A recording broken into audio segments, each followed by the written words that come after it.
ನಮಸ್ಕಾರ ಸ್ನೇಹಿತರೆ. 1945 ಒಂದು ಬೆಳಗ್ಗೆ ಜನರು ತಮ್ಮ ದಿನನಿತ್ಯದ ಕೆಲಸಗಳಲ್ಲಿ ನಿರತರಾಗಿದ್ದರು.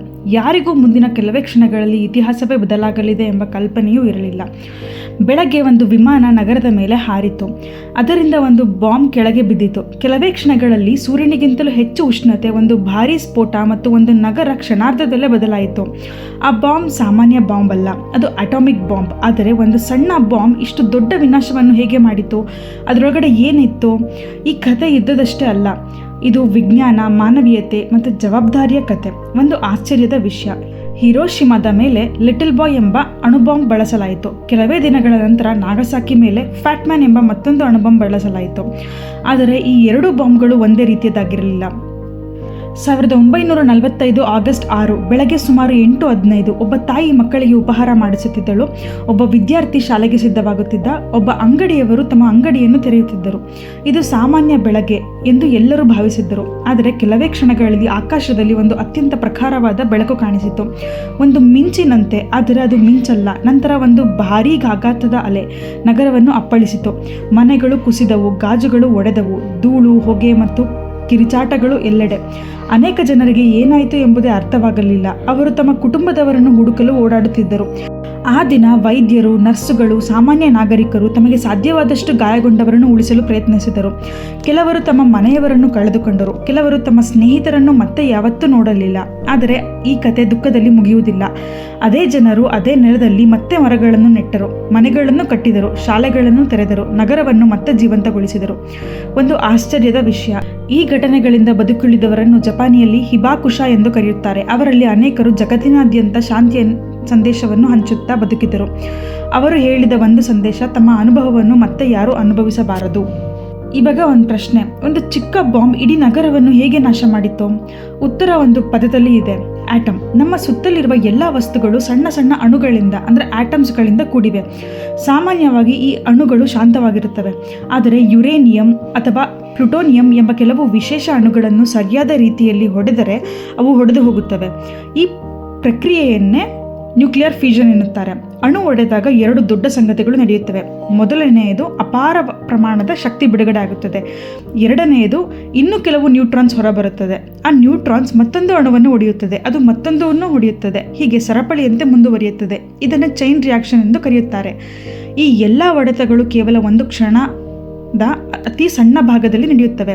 ಆದರೆ ಫಲವಾಗಿ ಅಪಾರ ಪ್ರಮಾಣದ ಶಕ್ತಿ, ಬೆಳಕು, ಉಷ್ಣತೆ ಮತ್ತು ಶಾಕ್ ವೇವ್ ಉಂಟಾಗುತ್ತದೆ. ಒಂದು ಚಿಕ್ಕ ಯುರೇನಿಯಂ ತುಂಡಿನಲ್ಲಿರುವ ಶಕ್ತಿ ಸಾವಿರಾರು ಟನ್ ಸಾಮಾನ್ಯ ಸ್ಫೋಟಕಗಳಿಗೆ ಸಮಾನವಾಗಿರಬಹುದು. ಅದರ ಕಾರಣ ಅದರೊಳಗಡೆ ಅಡಗಿರುವ ನ್ಯೂಕ್ಲಿಯರ್ ಎನರ್ಜಿ. ಇವಾಗ ಇನ್ನೊಂದು ಪ್ರಶ್ನೆ, ನ್ಯೂಕ್ಲಿಯರ್ ಪವರ್ ಪ್ಲಾಂಟ್ ಕೂಡ ಯುರೇನಿಯಂನ ಬಳಸುತ್ತೆ, ಅಟಾಮಿಕ್ ಬಾಂಬ್ ಕೂಡ ಯುರೇನಿಯಂನೇ ಬಳಸುತ್ತೆ. ಹಾಗಿದ್ರೆ ಒಂದು ವಿದ್ಯುತ್ ಉತ್ಪಾದಿಸುತ್ತದೆ, ಮತ್ತೊಂದು ಒಂದು ನಗರವನ್ನೇ ನಾಶ ಮಾಡುತ್ತೆ. ಯಾಕೆ? ಒಂದು ಉದಾಹರಣೆ ನೋಡೋಣ. ನಿಮ್ಮ ಮನೆಯಲ್ಲಿ ಒಂದು ಗ್ಯಾಸ್ ಸ್ಟವ್ ಇದೆ ಅಂತ ಅಂದ್ಕೊಳ್ಳಿ.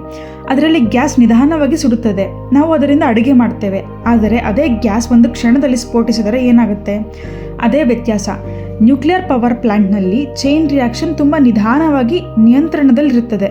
ಅದರೊಳಗಡೆ ಕಂಟ್ರೋಲ್ ರಾಡ್ಸ್ ಇರುತ್ತವೆ. ಆ ರಾಡ್ಸ್ ಹೆಚ್ಚುವರಿ ನ್ಯೂಟ್ರಾನ್ಸನ್ನು ಹೀರಿಕೊಳ್ಳುತ್ತವೆ. ಹೀಗಾಗಿ ರಿಯಾಕ್ಷನ್ ಅತಿಯಾಗಿ ಹೆಚ್ಚಾಗುವುದಿಲ್ಲ. ಬಿಡುಗಡೆ ಆಗುವ ಉಷ್ಣತೆಯಿಂದ ನೀರನ್ನು ಕುದಿಸುತ್ತಾರೆ.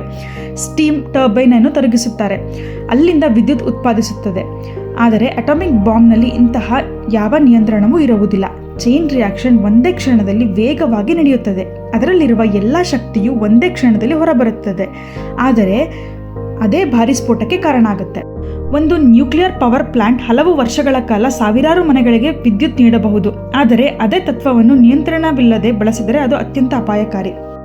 ಇವಾಗ ಇನ್ನೊಂದು ಪ್ರಶ್ನೆ, ಹಿರೋಶಿಮಾ ಮತ್ತು ನಾಗಸಾಕಿಯ ನಂತರ ಅಣುಬಾಂಬ್ಗಳು ಇನ್ನೂ ಇವೆಯಾ?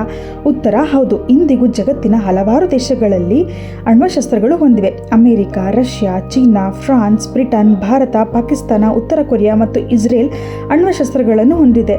ಇದು ವ್ಯಾಪಕವಾಗಿ ನಂಬಲಾಗಿದೆ. ಒಟ್ಟಾರೆ ಇಂದಿಗೂ ಸುಮಾರು 12,000ಕ್ಕೂ ಹೆಚ್ಚು ಅಣ್ವಶಸ್ತ್ರಗಳು ಜಗತ್ತಿನಲ್ಲಿ ಇವೆ. ಅವುಗಳಲ್ಲಿ ಅನೇಕವು ಹಿರೋಶಿಮಾದ ಮೇಲೆ ಬಳಸಿದ ಬಾಂಬ್ಗಿಂತ ಹಲವಾರು ಪಟ್ಟು ಶಕ್ತಿಶಾಲಿಯಾಗಿವೆ. ಹಾಗಿದ್ರೆ ಅದನ್ನು ಯಾಕೆ ನಾಶ ಮಾಡಿಲ್ಲ? ಯಾಕೆಂದರೆ ಹಲವು ದೇಶಗಳು ಅವುಗಳನ್ನು ಯುದ್ಧ ಮಾಡಲು ಅಲ್ಲ, ಯುದ್ಧ ನಡೆಯದಂತೆ ತಡೆಯಲು ಇಟ್ಕೊಂಡಿದ್ದಾರೆ. ಇದನ್ನು ನ್ಯೂಕ್ಲಿಯರ್ ಡಿಟರೆನ್ಸ್ ಎಂದು ಕರೆಯುತ್ತಾರೆ. ಅಂದರೆ ನೀನು ನನ್ನ ಮೇಲೆ ಅಣ್ವಶಸ್ತ್ರ ಬಳಸಿದರೆ ನಾನು ಬಳಸುತ್ತೇನೆ, ಈ ಭಯದಿಂದ ಯುದ್ಧವನ್ನು ತಡೆಯಬಹುದು ಎಂದು ದೇಶಗಳು ನಂಬುತ್ತವೆ. 1968ರಲ್ಲಿ ಜಗತ್ತಿನ ಅನೇಕ ದೇಶಗಳು ನ್ಯೂಕ್ಲಿಯರ್ ನಾನ್ ಪ್ರೊಲಿಫರೇಷನ್ ಟ್ರೀಟಿ NPT ಎಂಬ ಒಪ್ಪಂದಕ್ಕೆ ಸಹಿ ಹಾಕಿದವು. ಆ ಒಪ್ಪಂದದ ಉದ್ದೇಶ ಹೊಸ ದೇಶಗಳಿಗೆ ಅಣ್ವಶಸ್ತ್ರಗಳು ಹರಡದಂತೆ ತಡೆಯುವುದು ಮತ್ತು ಸಾಧ್ಯವಾದಷ್ಟು ಅಣ್ವಶಸ್ತ್ರಗಳನ್ನು ಕಡಿಮೆ ಮಾಡುವುದು. ಇವಾಗ ಇನ್ನೊಂದು ಪ್ರಶ್ನೆ, ಜಪಾನ್ನಲ್ಲಿ ಸಾವಿರಾರು ನಗರಗಳಿದ್ದವು. ಹಾಗಿದ್ದರೆ ಅಮೆರಿಕ ಹಿರೋಶಿಮಾ ಮತ್ತು ನಾಗಸಾಕಿಯನ್ನೇ ಯಾಕೆ ಆಯ್ಕೆ ಮಾಡಿತು? ಇದು 1945 ಎರಡನೆಯ ವಿಶ್ವ ಯುದ್ಧ ಇನ್ನೂ ನಡೆಯುತ್ತಿತ್ತು. ಜಪಾನ್ ಇನ್ನೂ ಶರಣಾಗಲು ಸಿದ್ಧವಾಗಿರಲಿಲ್ಲ. ಅಮೆರಿಕ ಯುದ್ಧವನ್ನು ಬೇಗ ಮುಗಿಸಬೇಕೆಂದು ಬಯಸಿತು. ಆದರೆ ಯಾವ ನಗರ? ಅದನ್ನು ಒಂದು ಸಮಿತಿಯೇ ಆಯ್ಕೆ ಮಾಡಿತು. ಮೊದಲ ಆಯ್ಕೆ ಹಿರೋಶಿಮಾ ಒಂದು ಪ್ರಮುಖ ಸೈನಿಕ ಮತ್ತು ಸಾರಿಗೆ ಕೇಂದ್ರವಾಗಿತ್ತು. ಅಲ್ಲಿ ಸೈನಿಕ ನೆಲೆಗಳು ಮತ್ತು ಸರಕು ಸಾಗಣೆ ವ್ಯವಸ್ಥೆ ಇದ್ದವು. ಇನ್ನೊಂದು ಕಾರಣ, ಆ ನಗರ ಹಿಂದಿನ ಬಾಂಬ್ ದಾಳಿಗಳಿಂದ ಹೆಚ್ಚಾಗಿ ಹಾನಿಗೊಳಗಾಗಿರಲಿಲ್ಲ. ಆದ್ದರಿಂದ ಹೊಸ ಆಯುಧದ ಪರಿಣಾಮವನ್ನು ಸ್ಪಷ್ಟವಾಗಿ ಗಮನಿಸಬಹುದು ಎಂದು ಅವರು ಭಾವಿಸಿದರು. ಎರಡನೇ ಆಯ್ಕೆ ನಾಗಸಾಕಿ. ಮೊದಲ ಗುರಿ ಕೊಕ್ಕುರು ನಗರವಾಗಿತ್ತು. ಆದರೆ ಆ ದಿನ ಮೋಡಗಳು ಮತ್ತು ಹೊಗೆ ಹೆಚ್ಚಾಗಿದ್ದರಿಂದ ಗುರಿ ಸ್ಪಷ್ಟವಾಗಿ ಕಾಣಲಿಲ್ಲ. ವಿಮಾನ ಹೆಚ್ಚು ಹೊತ್ತು ಇಂಧನ ವ್ಯರ್ಥ ಮಾಡಲಾರದೆ ಎರಡನೇ ಗುರಿಯಾದ ನಾಗಸಾಕಿ ಕಡೆಗೆ ಹೊಳೆಯಿತು. ಅಲ್ಲಿಯೇ ಎರಡನೇ ಅಣುಬಾಂಬ್ ಬಳಸಲಾಯಿತು. ಅಂದರೆ ನಾಗಸಾಕಿ ಮೊದಲ ಆಯ್ಕೆಯೇ ಆಗಿರಲಿಲ್ಲ. ಅವಮಾನದ ಕಾರಣದಿಂದ ಅದು ಎರಡನೆಯ ಗುರಿಯಾಯಿತು. ಕೆಲವೇ ದಿನಗಳ ನಂತರ ಜಪಾನ್ ಶರಣಾಯಿತು. ಅದರೊಂದಿಗೆ ಎರಡನೆಯ ವಿಶ್ವಯುದ್ಧವೂ ಅಂತ್ಯವಾಯಿತು. ಹಿರೋಶಿಮಾ ಮತ್ತು ನಾಗಸಾಕಿಯ ಮೇಲೆ ಅಣುಬಾಂಬ್ ಸ್ಫೋಟವಾಯಿತು. ನಗರಗಳು ಸುಟ್ಟು ಹೋದವು. ಸಾವಿರಾರು ಮನೆಗಳು ಇರಲಿಲ್ಲ. ಅಸಂಖ್ಯಾತ ಜನರು ಜೀವ ಕಳೆದುಕೊಂಡರು. ಆ ಸಮಯದಲ್ಲಿ ಬಹಳ ಜನ ಒಂದೇ ಮಾತು ಹೇಳಿದರು, ಈ ನಗರದಲ್ಲಿ ಮತ್ತೆ ಯಾರೂ ವಾಸಿಸಲು ಸಾಧ್ಯವಿಲ್ಲ. ಇಲ್ಲಿ ಮರಗಳು ಬೆಳೆಯುವುದಿಲ್ಲ. ಆದರೆ ಇಂದು ಹಿರೋಶಿಮಾ ಮತ್ತು ನಾಗಸಾಕಿ ಜೀವಂತ ನಗರಗಳು. ಇದು ಹೇಗೆ ಸಾಧ್ಯವಾಯಿತು? ಸ್ಫೋಟವಾದ ನಂತರ ಮೊದಲ ಕೆಲಸ ರಕ್ಷಣೆ. ಉಳಿದವರನ್ನು ಸುರಕ್ಷಿತ ಸ್ಥಳಗಳಿಗೆ ಕರೆದೊಯ್ಯಲಾಯಿತು. ನಂತರ ವೈದ್ಯರು, ಇಂಜಿನಿಯರ್ಗಳು, ಸ್ವಯಂ ಸೇವಕರು, ಸಾಮಾನ್ಯ ಜನರು ಎಲ್ಲರೂ ಒಟ್ಟಾಗಿ ನಗರವನ್ನು ಮತ್ತೆ ಕಟ್ಟಲು ಪ್ರಾರಂಭಿಸಿದರು. ರಸ್ತೆಗಳು ಮತ್ತೆ ನಿರ್ಮಾಣವಾದವು. ಶಾಲೆಗಳು ತೆರೆದವು. ಮನೆಗಳು ಕಟ್ಟಲ್ಪಟ್ಟವು. ಒಂದು ದಿನ ಜನರು ಒಂದು ಆಶ್ಚರ್ಯ ಕಂಡರು.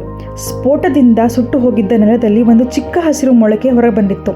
ಆ ಕ್ಷಣ ಜನರಿಗೆ ಒಂದು ನಂಬಿಕೆ ಕೊಟ್ಟಿತು, ಪ್ರಕೃತಿಯು ಮತ್ತೆ ಬದುಕಬಹುದು. ಇಂದು ಹಿರೋಶಿಮಾದಲ್ಲಿ ಸಾವಿರಾರು ಮರಗಳಿವೆ. ಅಲ್ಲಿ ಪೀಸ್ ಮೆಮೋರಿಯಲ್ ಪಾರ್ಕ್ ಇದೆ. ಪ್ರತಿ ವರ್ಷ ಆಗಸ್ಟ್ 6ರಂದು ಜಗತ್ತಿನ ಜನರು ಅಲ್ಲಿ ಸೇರಿ ಶಾಂತಿಗಾಗಿ ಪ್ರಾರ್ಥಿಸುತ್ತಾರೆ. ಹಿರೋಶಿಮಾದಲ್ಲಿ ಸ್ಫೋಟವಾದ ನಂತರವೂ ಬದುಕಿ ಉಳಿದ ಒಂದು ಮರ ಇದೆ. ಅದನ್ನು ಹಿಬಾಕು ಜುಮೋಕು ಎಂದು ಕರೆಯುತ್ತಾರೆ. ಇದು ಆ ಮರ ಶಾಂತಿಯ ಮತ್ತು ಭರವಸೆಯ ಸಂಕೇತವಾಗಿದೆ. ಮನುಷ್ಯ ಎಷ್ಟು ದೊಡ್ಡ ಸವಾಲು ಎದುರಿಸಿದರೂ ಮತ್ತೆ ಎದ್ದು ನಿಲ್ಲಬಹುದು. ಒಂದು ನಗರವು ಮತ್ತೆ ಬದುಕಬಹುದು. ಹಾಗಾದರೆ ನಮ್ಮ ಜೀವನದಲ್ಲಿ ಬರುವ ಸಮಸ್ಯೆಗಳು ಶಾಶ್ವತವಲ್ಲ. ಆಶೆ ಇದ್ದರೆ ಪುನಃ ಆರಂಭ ಯಾವಾಗಲೂ ಸಾಧ್ಯ. ಹಿರೋಶಿಮಾ ಮತ್ತು ನಾಗಸಾಕಿಯ ಕತೆ ಯುದ್ಧದ ಕಥೆಯಲ್ಲ. ಅದು ವಿಜ್ಞಾನದ ಶಕ್ತಿ, ಮಾನವನ ತಪ್ಪು ಮತ್ತು ಮತ್ತೆ ಎದ್ದು ನಿಂತ ಮಾನವೀಯತೆಯ ಕತೆ. ಕುತೂಹಲ ಇರಲಿ, ಕಲಿಕೆ ಮುಂದುವರಿಯಲಿ. ಧನ್ಯವಾದಗಳು. ನಮಸ್ಕಾರ.